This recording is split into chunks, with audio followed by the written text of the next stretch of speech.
melodic minor, which is rarely used in the heavy metal world, used a lot in the jazz world and classical world. In the jazz world, we have the jazz melodic minor, and then the classical world, they have the melodic minor. Jazz melodic minor is what I use, and I'm going to show you how I use the jazz melodic minor and how I approach it, and how I learned it from my professor, Tad Weed, who was a huge fan of it. So if you haven't kind of figured out what we're doing here, go back and watch, the first one or whatever. But in a short gist, we're going to treat this D that's in that riff that I played earlier, we're going to treat that as a dominant chord from a D5 to a D7, right? So if you don't know, the fifth of D7 is going to be A, and that's where we're going to build our melodic minor off of, right? So here's our fifth. So then there's our A. So then we're going to build melodic minor off of that, okay? It's a fun scale to use. You get that kind of, as one of my professors said, it's a breath of fresh air from another planet, especially if you learn to utilize it right. So what you're going to do is you're going to take an A minor scale, which I hope you know, right? It's just, right?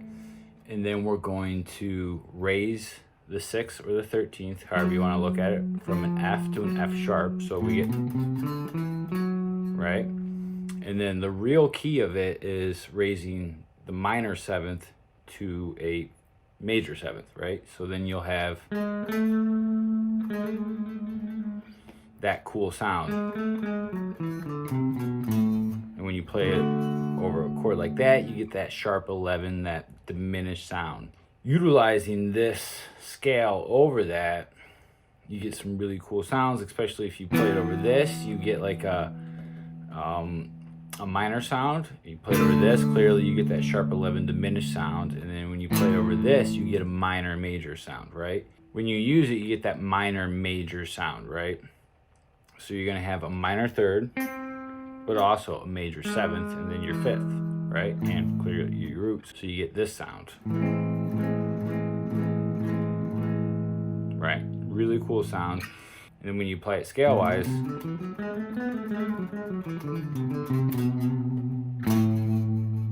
really cool sound to use over any kind of chord progression. So you can literally take this in E5, and we can use a scale over that, or you can take an A and use over that and get that minor major sound, or a D.